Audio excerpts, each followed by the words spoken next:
Radio Castilla-La Mancha, El Dragón Invisible, con Jesús Ortega.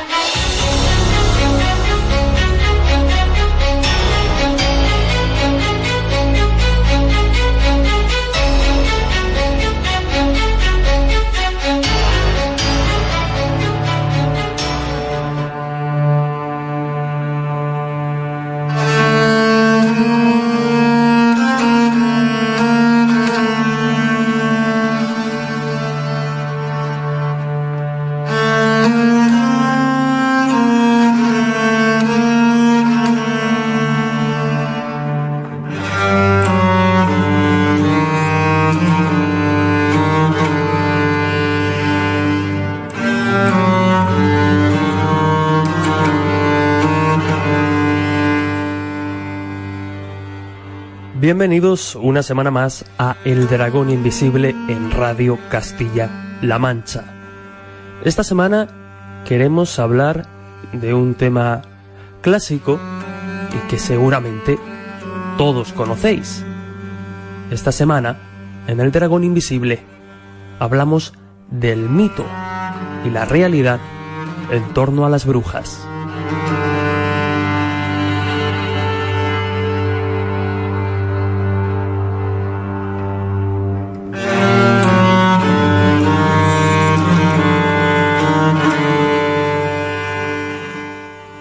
Y es que en torno a estos personajes, bien sean mujeres u hombres, aunque a ellos se les conociera como hechiceros o como magos y el concepto o la palabra bruja pues tenga implícito una connotación quizá más negativa, se trata de una palabra bastante polisémica con bastantes significados, ya sean buenos o malos dependiendo de la interpretación.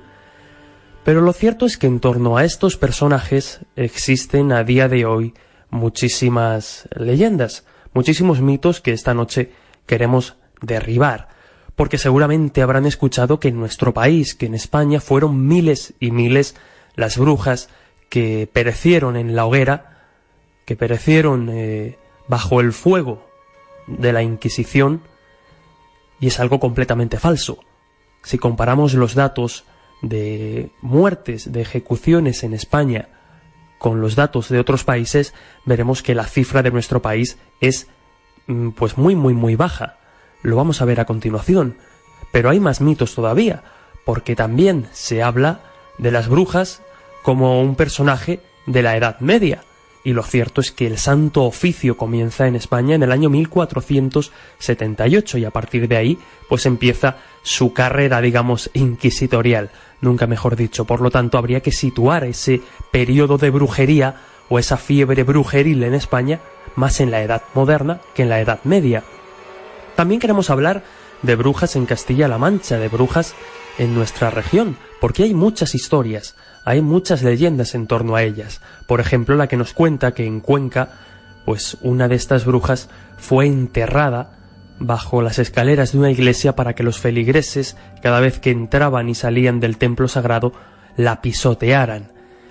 Pero, como digo, son muchas las historias que queremos contar esta noche. También historias que nos hablan de que la Inquisición en ocasiones, que los curas, que los inquisidores ejercieron a veces, podríamos decir, casi como abogados de estas brujas en lugar de ejecutores. Lo vamos a hacer con una invitada de lujo que estará con nosotros a continuación.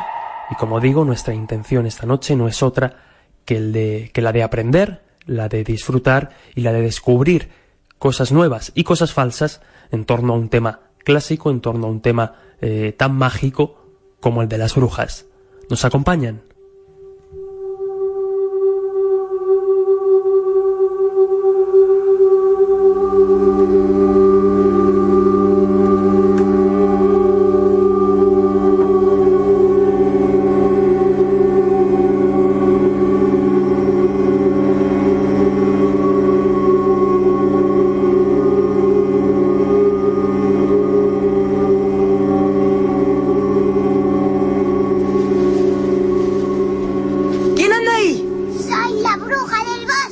Mercy, sal ya.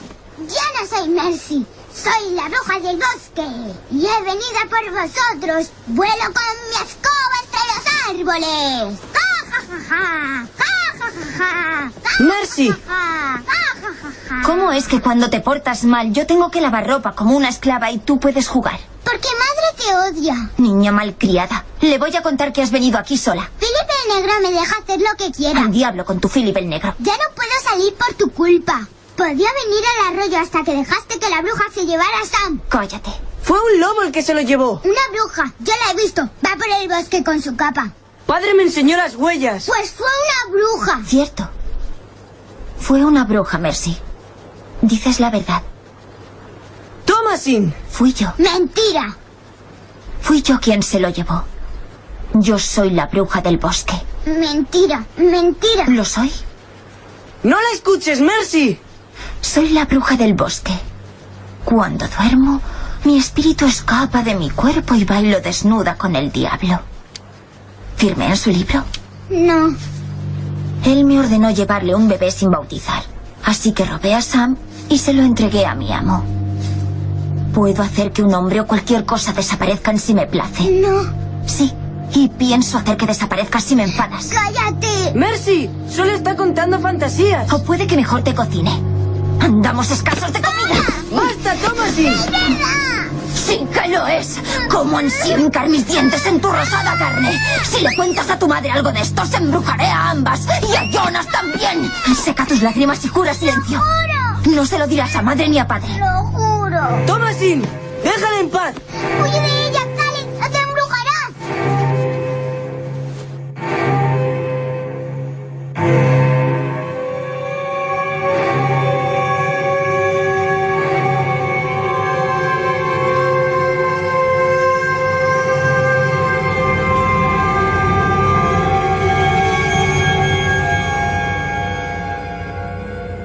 Pues como anunciábamos en la introducción, hoy hablamos de un tema bastante misterioso, un tema que seguro va a llamar su atención.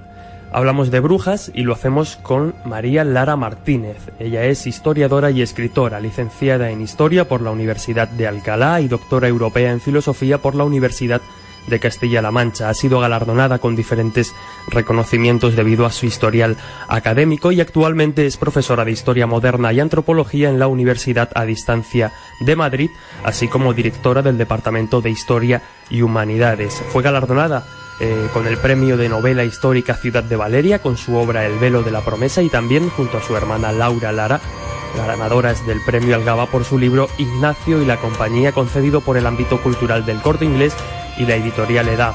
Entre sus trabajos se encuentran Brujas, magos e incrédulos en la España del siglo de oro y su continuación, recién publicada y de la que hablaremos hoy, Pasaporte de bruja, volando en escoba de España a América en el tiempo de Cervantes, ambos libros publicados por la editorial Aldebarán. Así que sin más, es un placer y un lujo saludar a María Lara. ¿Qué tal?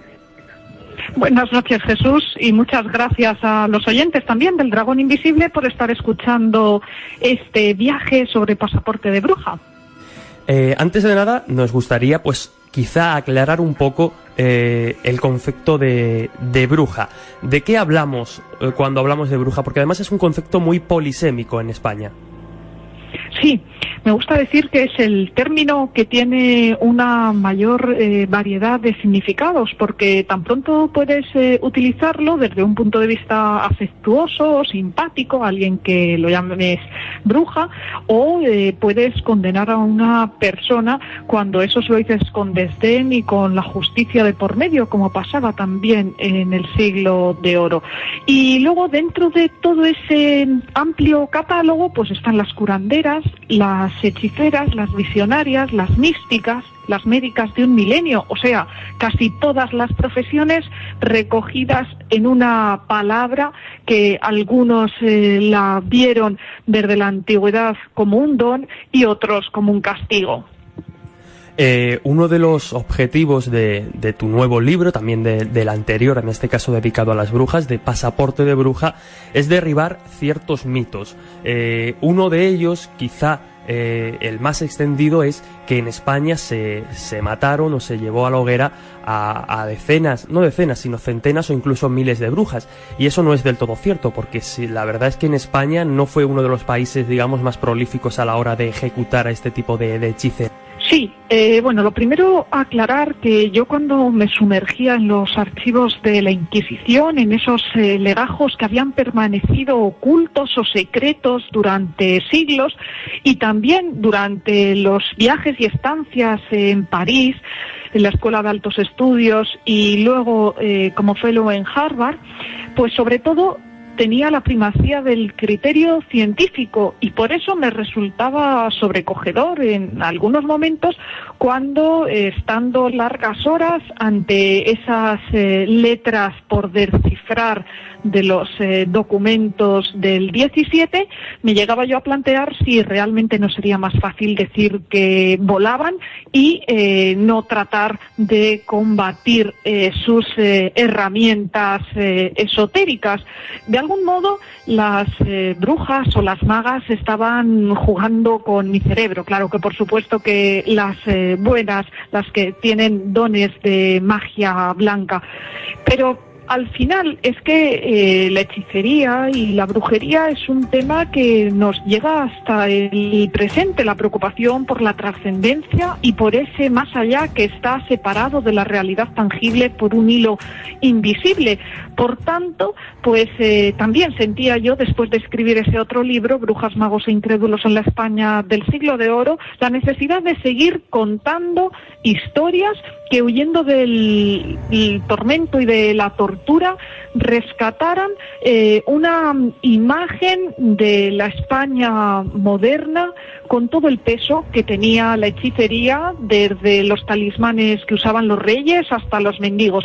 Y como decías, Jesús, en el libro desmitifico tópicos que vinieron de la mano de la leyenda negra contra Felipe II. Por ejemplo, se ha presentado como si la caza de brujas fuera un invento de la Iglesia o de la jerarquía católica, y eso no es así. Los documentos dan cifras matemáticas y la objetividad es que 2 más 2 son 4, y en un censo como el de Castilla de 8 millones de habitantes perecieron 300 mujeres y hombres condenados por brujos. No podemos justificar lo injustificable, por supuesto que fue un drama, pero es que si miramos en Centro Europa, calvinistas y luteranos fueron artífices de la muerte por estas supersticiones de 25.000, y en Liechtenstein, que tenía solo un censo de 1.000 habitantes, perecieron también 300, o sea que las cifras y los porcentajes están ahí.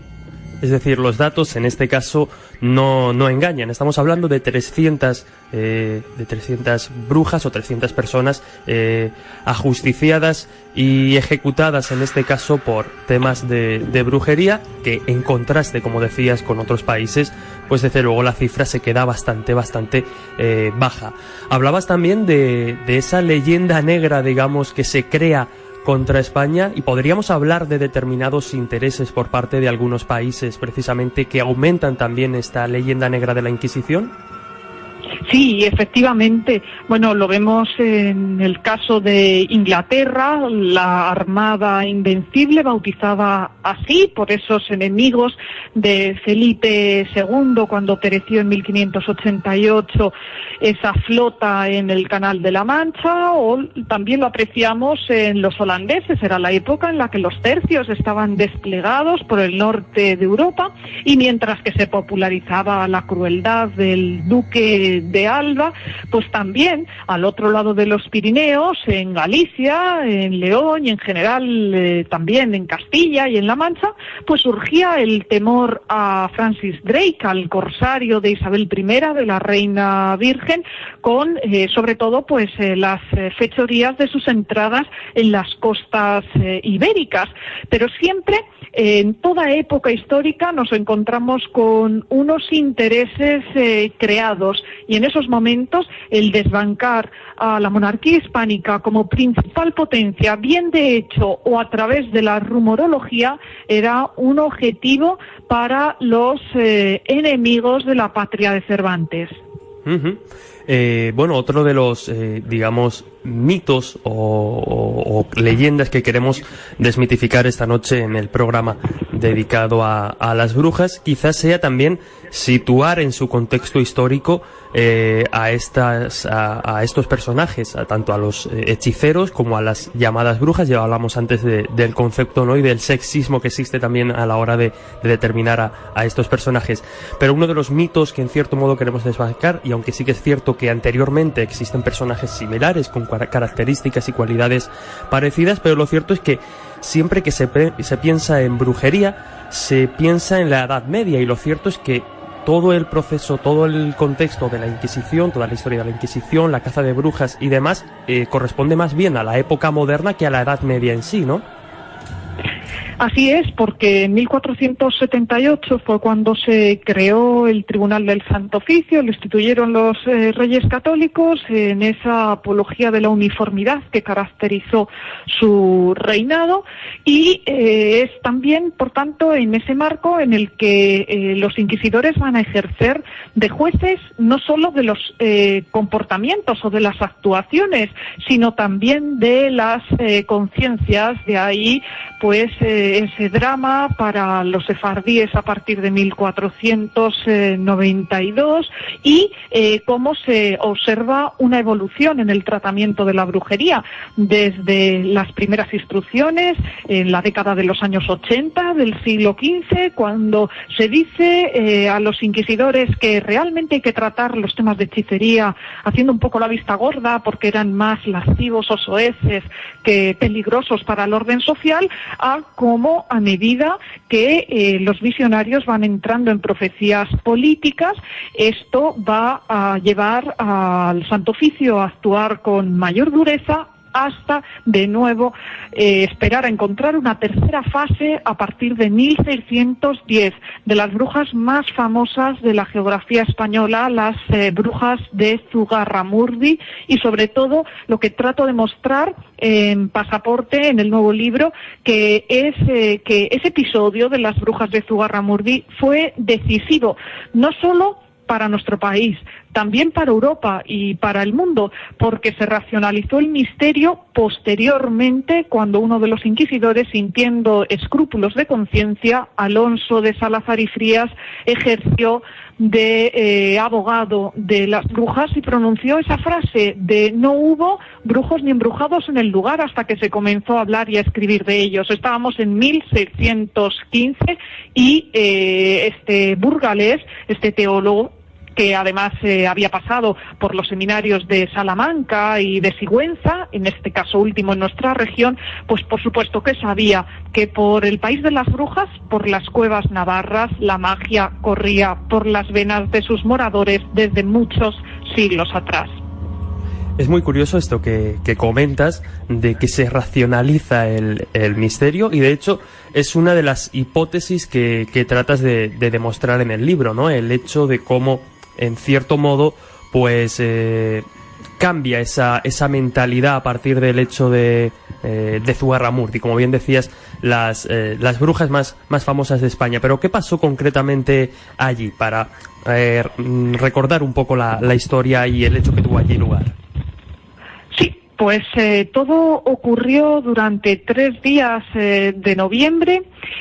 Nos situamos en comunidades de aldea donde se había registrado el caso de la inmigración de algunas de las vecinas a Francia, a tan solo unos kilómetros, pero bueno, era otra monarquía quien lo regía, y cómo a su regreso trajeron desde esas casas en las que habían estado viviendo o habían ejercido como criadas sortilegios, hechizos y nuevas ideas que parece que ellas podían manipular la naturaleza. Esta es la versión que dan los teólogos de La Rioja, de Logroño, que era el tribunal encargado de juzgar aquellas villas del Valle de Baztán. Pero realmente, cuando se fueron estas chicas a trabajar a Francia, ya sabían lo que era la magia. Otra cosa es que después, en esa fase incipiente, en 1609, 1610, se tratara de justificar el que todo había sido un contagio, que había desatado la histeria, pero que bueno, que el pecado venía de la Galia. No era así. Luego, después, se produjo el cautiverio en la cárcel de la Inquisición de Logroño de un grupo de en torno a 15 personas. Allí muchos empezaron a morir en la prisión. Se ha hablado de venenos que les dieran para quitárselos de en medio, de enfermedades inoculadas a ellos solos. Pero bueno, haciendo trabajo de campo y comparando con otros procesos en la historia, pues lo que podemos ver es que estas mujeres y algunos hombres que también formaban el grupo de brujos realmente estaban acostumbrados a tomar drogas. La belladona es una sustancia que en dosis pequeñas podía quitar el dolor de cabeza, pero en dosis altas era alucinógena, y entonces, bueno, pues ese síndrome de abstinencia, ya que los inquisidores no les proporcionaban esas plantas, pues pudo esa intoxicación por drogas de abuso y después el frenazo provocarles la muerte.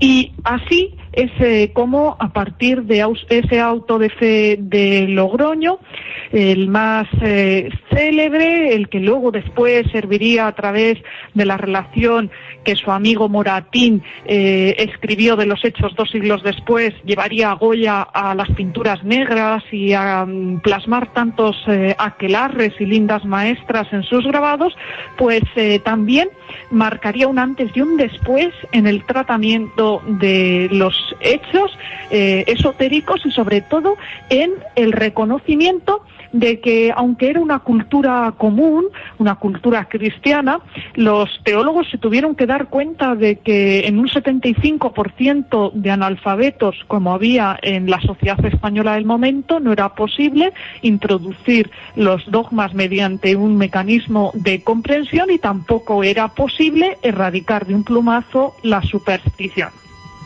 Hablabas de ese consumo o de ese abuso de drogas, mencionabas también la belladona, que, como bien decías, pues en dosis pequeñas podía curar un dolor de cabeza, pero en grandes dosis podía provocar esas alucinaciones, ¿no?, que habrían generado, en cierto modo, el mito del vuelo de las brujas, que es otra de las cosas que queríamos preguntarte, precisamente, si las brujas volaban. Sí, eso es algo que a mí me ha llevado tiempo dilucidar, no tanto por el estar convencida de que no era posible un vuelo físico, como digo, por el juego que en determinados momentos sentido que estaban trazándome en los archivos cuando me encontraba, que era Andalucía, en Galicia, en Cataluña, con las peculiaridades, porque claro, en el libro hablo de corresponsales regionales que tenían sus variantes, y aunque no existían las provincias o las comunidades autónomas como hoy, vemos como en Cataluña había unos rasgos en la hechicería, como en Castilla otros, pero bueno, con independencia de eso, todas volaban igual, ya fuera en Barahona o fuera en Daimiel. Y esto me llevó a plantearme si realmente no tendrían algún truco efectivo. Lógicamente serían vuelos astrales, o sobre todo pues alucinaciones surrealistas a través de esas sustancias que tomaban por vía oral o que se extendían por el cuerpo y a través de la piel llegaban al torrente sanguíneo. Y ahí ese conocimiento natural de las plantas transmitido de abuelas a nietas, de generación en generación, tenía un papel decisivo, aunque también, y ahí dejo la puerta abierta a que saque sus conclusiones o se posicione al respecto el oyente, el lector, he encontrado casos de personas que comunicaban a los inquisidores cómo sus vecinos transmutaban de apariencia humana a un aspecto de animal, incluso que habían tenido peleas, que se habían tenido que enfrentar, por ejemplo, a un gato que estaban convencidos que era un mal vecino o vecina y que al día siguiente iba cojeando. Yo ya ante esos hechos que tenían que escuchar los inquisidores y que luego he podido entresacar de la lectura de los legajos, pues confieso que me quedo boquiabierta. Desde luego son historias, son casos que, como bien dices, pues dejan a uno sorprendido. Imagino que la audiencia estará igual. Pero no es menos sorprendente otra de las cosas que aparecen, que has investigado y que aparece reflejado en Pasaporte de Bruja, y es que hablas de aquelarres de niños, y no solo eso, sino también de escuelas de hechicería para niños. Sí. En Zugarramurdi, en concreto, es donde me encontré esa escuela en el siglo XVII que estaba regentada por personas que presumían de brujos y que tenían como alumnos a niños y niñas a los que llevaban entre los bosques sus abuelos o sobre todo sus abuelas. Y parece que hasta que estaban entrenados como novicios en esas prácticas mágicas, pues antes se dedicaban a cuidar la manada de ranas y sapos en la entrada de la escuela. Puede parecer de película, pero es que así lo contaban en el siglo XVII para que el inquisidor tomara cuenta de todo. Por eso digo que la profesión de inquisidor, más allá que la de aplicar justicia, pues también suponía ser literato, psicólogo y sin duda que les daban historias muy bien creadas. Uh-huh. Hablas también de cómo los vecinos de los pueblos pues culpaban en cierto modo a mucha gente de brujería o de hechicería solo para no caer en la pena de excomunión. Eso también, digamos, incrementó muchísimo los casos de brujería. Sí, la sociedad de los siglos XVI y XVII estaba fuertemente movida por la delación y también por la rumorología. Y de ahí que no faltarán expedientes en los que se culpaba a alguien que caía antipático de ser mago o de ser bruja. Por ejemplo, el año pasado fue muy curioso. Bueno, el libro anterior tuvo mucha repercusión en América, Brasil, Colombia, con entrevistas para diferentes medios. Y en concreto, justo pues hace un año me pedían colaboración para el periódico de Brasil que estaban rescatando un episodio de una italiana que hace ya 2 siglos, ya a finales de la Edad Moderna, la habían profesado por bruja, se había casado en segundas nupcias con un hombre que antes había sido sacerdote y realmente pues ahora en su pueblo brentónico en Italia le trataban de hacer un monumento a esta bruja que se llamaba María para lavar su imagen, porque realmente la mujer no sabía ni lo que era una pócima ni un caldero mágico, pero la familia del marido pues trataron de quitársela de en medio y de arrinconarla, sobre todo porque ella como mujer legítima era la heredera de la herencia, y eso lo tenemos en Castilla, en Aragón, en general en toda la península ibérica a raudales desde finales del siglo XV, constatado por la pluma de los interrogatorios. Triste que ocurriera, pero hoy nos ha quedado, en el caso de los archivos, un depósito de aquellas conciencias a través de los renglones. Hablas también de que ciertos inquisidores podrían haber ejercido, suena raro y paradójico, pero podrían haber ejercido como abogados defensores de las brujas. Es una hipótesis que lanzas, digamos, al lector en este nuevo libro, en Pasaporte de Bruja. Sí, porque había brujas muy buenas, pero había otras que eran perversas. Y lo mismo, había inquisidores terroríficos, sanguinarios como Torquemada, pero había otros que ya digo que hacían más de psiquiatra o de psicólogo de sociedades que caían en la histeria, porque el miedo moviliza a las masas, pero también paraliza en otros momentos a causa del pavor. Entonces, cuando me pongo a recontar los datos, las cifras de los procesados, veo que en territorios que tuvieron Inquisición, como por ejemplo Italia, bueno, los estados pontificios, Portugal o España, no hay tantas penas capitales por brujería. Ya digo que las que hay también son injustificables, pero bueno, que tenemos que manejarnos en una comparación a sabiendas de que aquel drama no debió ocurrir, que hoy ya en el siglo XXI la situación es diferente. Pero como venías poniendo, pues en otros países, por ejemplo en los territorios nórdicos o en Islandia, las hogueras siguieron estando, a pesar de que los ilustrados franceses, cuando en 1781 se quema a la última procesada por brujería en España, que fue en Sevilla, a la beata Dolores, una monja ciega que decía que veía al niño Jesús, pero es que luego en otros momentos, aparte de llevar una conducta lasciva, decía que ponía huevos, o sea que debía tener alguna demencia.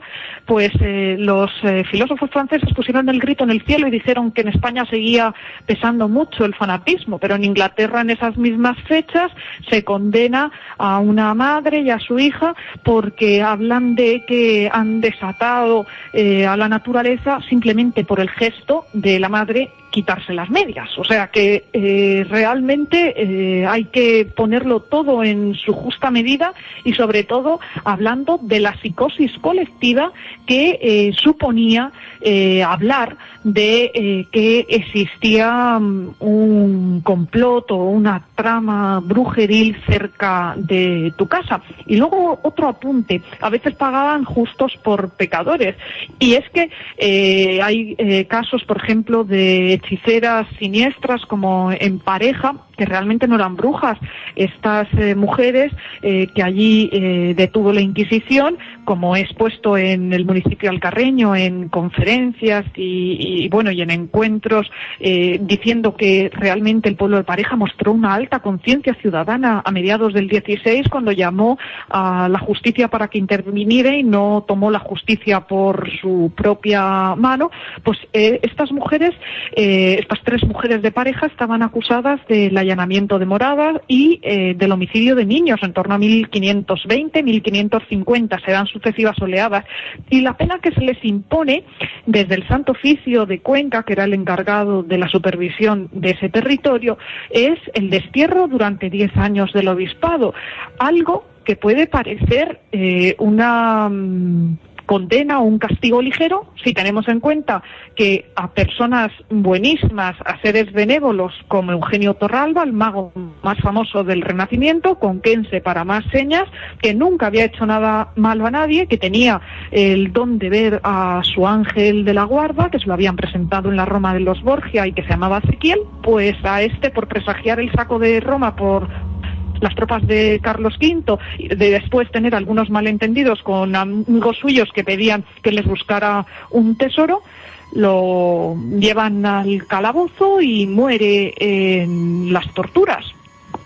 Esto viene a confirmar en cierto modo algo que te he leído en una entrevista, y es que dices que aunque parezca políticamente incorrecto, a día de hoy afirmas, digamos, que es que la Inquisición actuaba en ocasiones muy levemente, porque, por ejemplo, en el caso de las brujas de Pareja, como bien comentabas, en Guadalajara, 3 mujeres que habían asesinado a criaturas y a las que solo se las expulsa 10 años, y sin embargo, a Eugenio Torralba, pues un mago bueno, como tú lo defines en el libro, pues acaba torturado y asesinado en los calabozos de la Inquisición.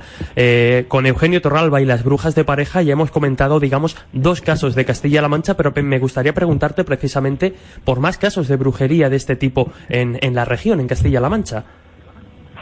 Sí, bueno, pues tenemos un amplio espectro desde, por ejemplo, bruja suegra, como era una de Sisante, también el entorno de Zugarramurdi, de esas fechas, de 1615, que además era experta, parece ser, en preparar empanadas de cuernos, sapos con alfileres, y sobre todo, bueno, pues trataba de debilitar a su yerno, Fernán. Pero es que hay que avisar de que esta bruja suegra, llamada Juana, pues había tenido un desenlace fatídico al día siguiente de la boda de su hija, que también parece ser que era hechicera, y es que el yerno le había pedido la herencia en vida, en una época en la que no había pensiones ni forma de sostenerse en la ancianidad, si no era pues a través del patrimonio que se hubiera acumulado, lógicamente que se enfadara la bruja. Lo que ya no podemos, claro, justificar es que lo tirara por un puente y que tratara de urdir esos mejunjes. Pero al final, ¿cómo actuó la Inquisición? Bueno, pues los condenó a lo más difícil, tanto para esa suegra como para ese yerno, y es a convivir todos juntos en la misma casa, en paz y concordia, no había divorcio. También está el caso de la Beata de Villar del Águila, un pueblo de Cuenca, ¿no? Una justiciada sin razón, por decirlo de algún modo. Sí, esta ya nos encontramos pues prácticamente en 1800, en época del obispo de Cuenca Palafox, y con ella vemos nuevamente eso que decía, de que había inocentes que pagaban con una dureza y con una crueldad a través del martirio que sufrían, lo que para otros delincuentes pues era irse casi de rositas.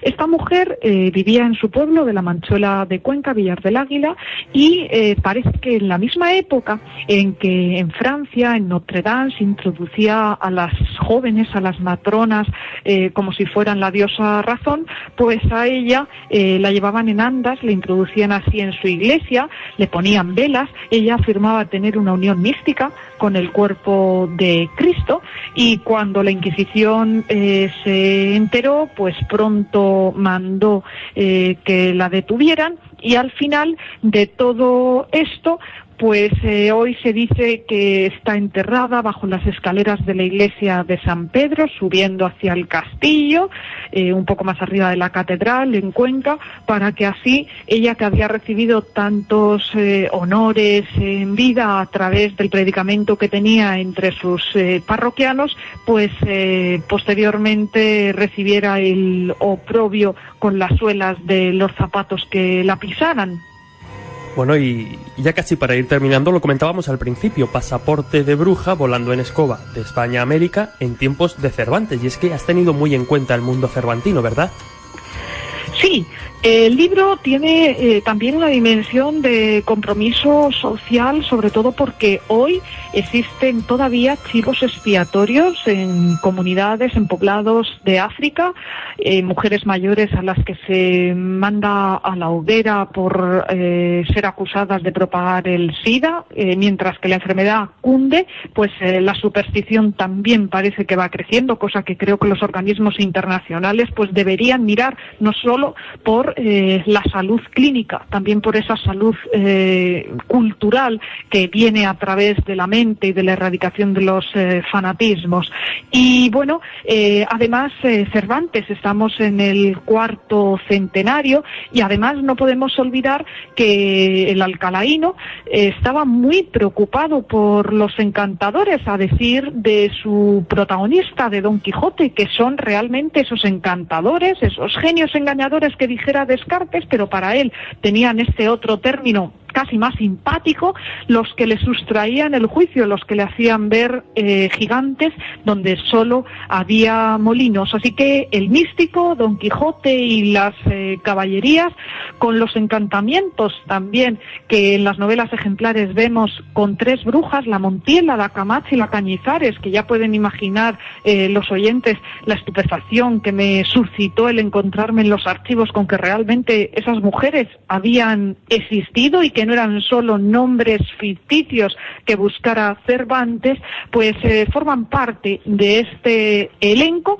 donde, como digo, trato de quitar el dolor que ya sabemos que está inherente en todos los procesos inquisitoriales para rescatar esa visión cotidiana donde el humor, el amor y la magia plantean un duelo entre el inquisidor y la hechicera bastante diferente de a lo que nos ha acostumbrado la literatura o el cine. Pues ahí queda eso que comentabas, además súper importante, el hecho de que también este libro sirva como pues libro reivindicativo, ¿no? Porque sí que es cierto que en determinados países, en determinadas zonas, la superstición aún pesa mucho y aún se sigue ejecutando a gente precisamente por cuestiones como el tema de la brujería. Es decir, no es algo que quede anclado en el pasado, sino que aún tiene, pues, repercusión, aunque sea residual, en el pleno siglo XXI. Así que, María, ha sido un auténtico placer, un lujo escucharte hablar de este tema que también conoces y que también queda reflejado en Pasaporte de Bruja, el libro recién editado por Aldebarán, y espero de verdad y de corazón que no sea la última vez que podamos contar contigo en El Dragón Invisible, porque siempre es un placer y un lujo oírte. Muchísimas gracias. Muchas gracias, Jesús, y encantada siempre de volver a tu programa. Un abrazo.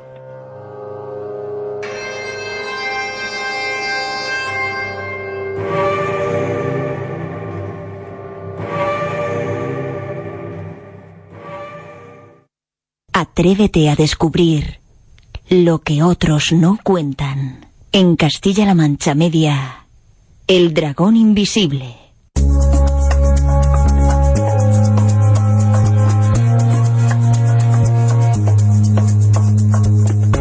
Los domingos por la mañana, la actualidad política en el Pleno, el debate, el análisis, la opinión parlamentaria. Recuerda, cada semana Radio Castilla-La Mancha te abre las puertas del Parlamento.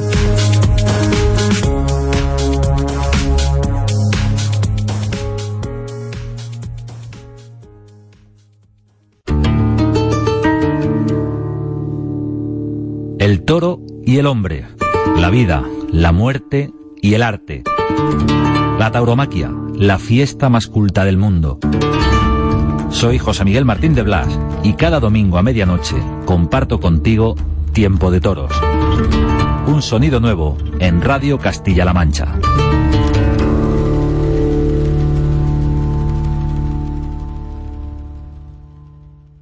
En Castilla-La Mancha Media, El Dragón Invisible, con Jesús Ortega.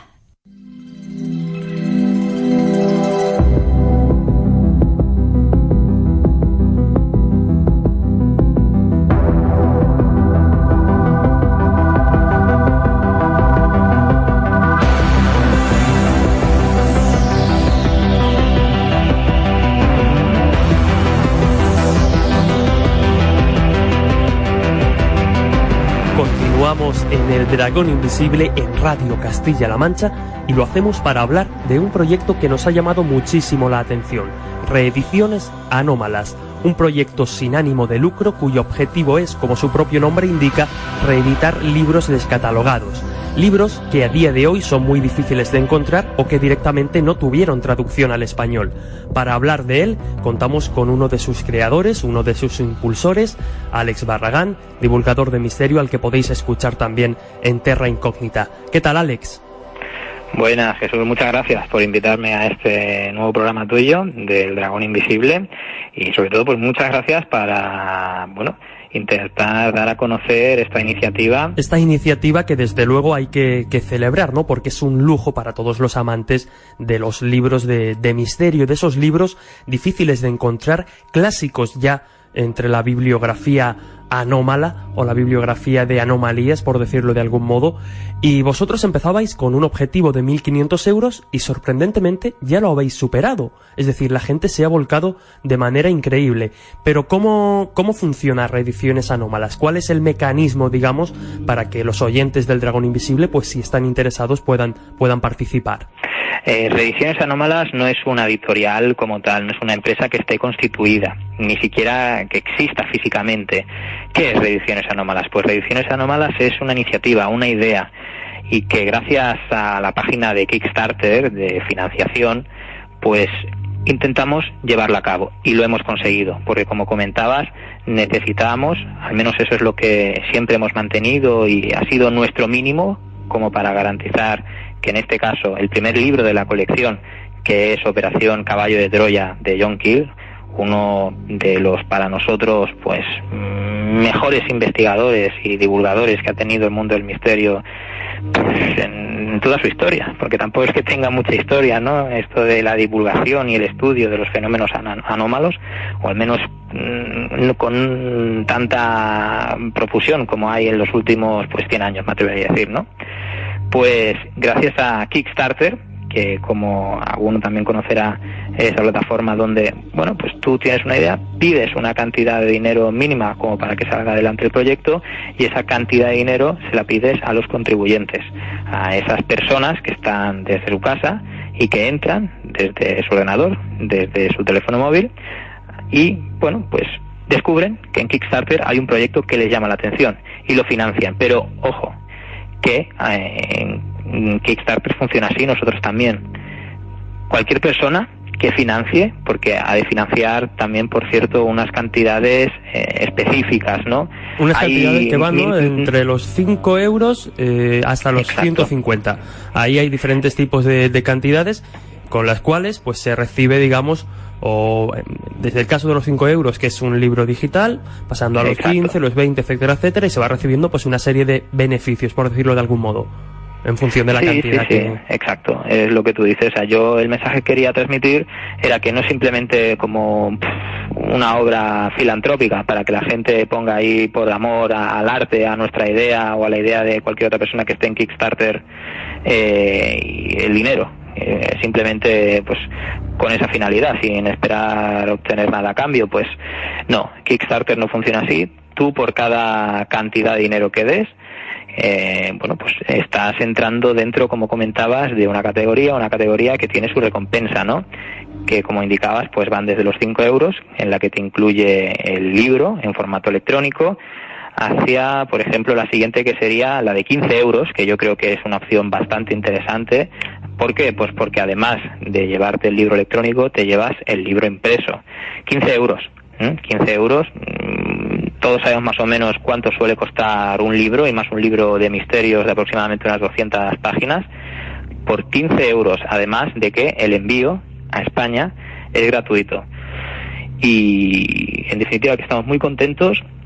Nos hemos asegurado la tirada, nos hemos asegurado los compradores, y lo que queremos ahora, porque a día de hoy quedan escasamente 2 semanas para que termine la opción de poder hacerte desde un principio con uno de los libros de Operación Caballo de Troya, quedan, como digo, 2 semanas, pues intentar que todavía llegue a más, porque aunque hayamos llegado al mínimo, todavía hay margen como para que la gente pueda financiar y llevarse un ejemplar del libro, que por cierto, más adelante estará disponible en Amazon, pero como digo, más adelante. Si la gente lo quiere tener pues antes, aún está a tiempo de conseguirlo, y de incluso pues llevarse uno de los premios, de los extras, ¿no?, que a veces ponemos destacados en las diferentes modalidades de financiación, que solo estarán disponibles en este momento mientras dure la operación de Kickstarter. Que si te parece, voy a decir un poco cómo puede hacer la gente para entrar en esta página de Kickstarter, porque solo a través de Kickstarter, me repito, es posible financiar y, como digo, desde un principio hacerse con la obra. Pues bien, tenéis que ir a internet y lo típico, www.kickstarter.com, y allí ponéis Operación Caballo de Troya, que no hay que confundir con el Caballo de Troya de JJ Benítez, ¿no? O simplemente en Google, Operación Caballo de Troya de John Keel, y por ahí salimos, Kickstarter, y ya lo verán. La página, la verdad es que es intuitiva en lo que se refiere a financiación, es bastante transparente, y eso es la manera de conseguirlo. Y en lo que respecta, puedo decir también en nombre de Pablo que nos hemos quedado bastante, no voy a decir sorprendidos, porque en el fondo sí que sabíamos que había pues ese cierto rumor, ese hablar, de que la gente quería los libros, pues ver que realmente la gente pues tiene ese interés y que ha patrocinado el que sea posible la reedición de esta obra. Operación Caballo de Troya de John Keel será esa primera obra, ese primer libro en ver de nuevo la luz gracias a Reediciones Anómalas y a todos los que lo han hecho posible. Y habéis pedido también la opinión a compañeros como Diego Marañón o Jesús Callejo, que ya os han dicho qué libros quisieran ellos ver de nuevo editados, o dependiendo del libro, editados por primera vez en España. Y mi siguiente pregunta va un poco en esa dirección, es decir, ¿qué títulos tenéis ya en mente para ir sacando de nuevo gracias a este proyecto? Por ejemplo, estamos muy interesados en obras del escritor Jacques Vallée, para complementar un poco a John Keel. También estaríamos interesados en obras... Jacques Vallée, entiendo que obras que en este caso no estén traducidas al español, o obras que que han estado traducidas pero que son difíciles de encontrar a día de hoy? Pues hay un poco de todo, ¿no? Por ejemplo, su obra clásica, que es Pasaporte a Magonia. Yo creo que todos los que nos dedicamos a esto la tenemos, ¿no? Y también, por ejemplo, siguiendo con Jacques Vallée, como comentabas, obras que nunca se han traducido al castellano, como por ejemplo El Colegio Invisible, y una última que ha sacado hace poco, que solo está disponible en inglés, donde hace como una especie de reflexiones quizá finales sobre el fenómeno. Otros autores que consideramos clásicos podría ser perfectamente Whitley Strieber, famoso, más que por su libro, que lo es, por la portada del libro, Communion, donde sale ese Grey, que al menos a mí pues siempre ha causado terror, esa cara, esa mirada de ojos negros, lo típico, almendrados, grandes, esa sonrisa que no es sonrisa, esa cara extraña, esa cara alienígena, que yo creo que ha marcado un antes y un después, y seguramente también en lo que se refiere a los propios avistamientos de estos seres, de los humanoides. Pues Communion, un clásico me atrevería a decir, de la literatura, ya más allá de lo que se refiere a los libros de investigación del misterio y de la literatura, porque es un libro de terror acojonante, si se me permite la palabra.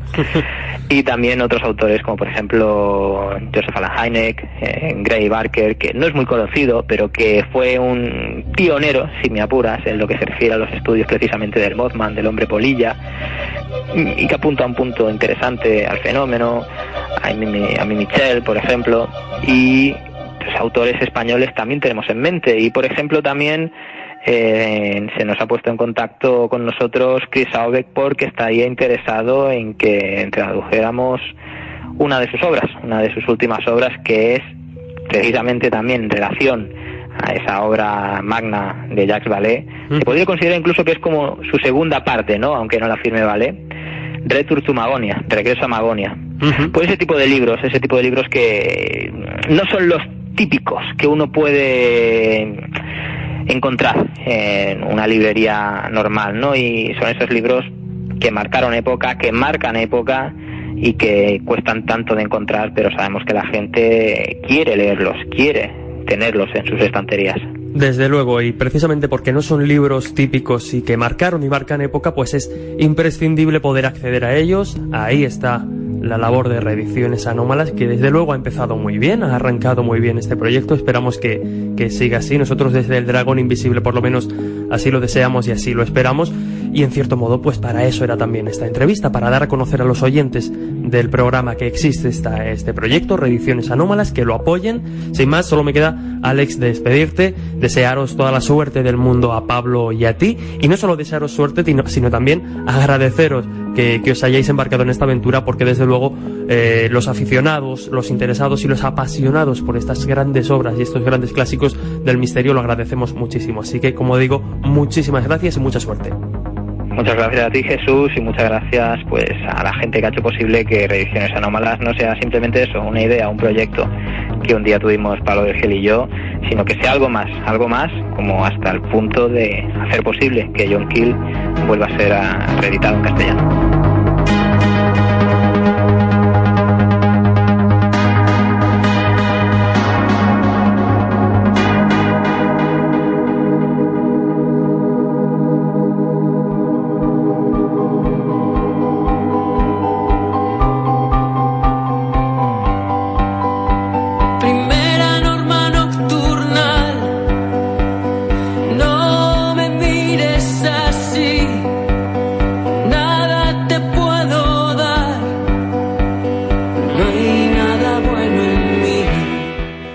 Hasta aquí un programa más de El Dragón Invisible en Castilla-La Mancha Media. Antes de despedirnos, queremos avisar de que vamos a hacer un sorteo. Vamos a sortear Operación Caballo de Troya de John Keel, que va a ser reeditado por Reediciones Anómalas. Hemos estado hablando con uno de sus impulsores, con Alex Barragán, y va a ser a través de nuestras redes sociales donde demos todas las instrucciones, todos los pasos a seguir para poder participar en ese sorteo y llevaros el ejemplar. recordar las redes que son en Twitter @dragón_cmm, @dragón_cmm, en Facebook El Dragón Invisible, poniendo en el buscador El Dragón Invisible aparece nuestra página oficial, y también estamos en el mail. También podéis poneros en contacto con nosotros a través del mail dragoncmmedia@gmail.com, dragoncmmedia@gmail.com, no solo para participar en el sorteo, sino también para mandar vuestras sugerencias, vuestras opiniones, vuestras críticas, vuestras historias. Estamos deseando conocer algunas de vuestras historias relacionadas con este tipo de sucesos y el tipo de temas que tratamos en el programa. Hasta la semana que viene. Sabéis que podéis escucharnos en iVoox, en la página de CM Media, de Castilla-La Mancha Media, y a partir de ahora también en la aplicación ya disponible para móviles, la aplicación de Castilla-La Mancha Media, donde también están todos los programas anteriores, incluido el de esta semana. Así que sin más, solo me queda, como siempre, daos las gracias por estar ahí una semana más, y nos escuchamos dentro de 7 días en El Dragón Invisible en Radio Castilla-La Mancha. Un abrazo.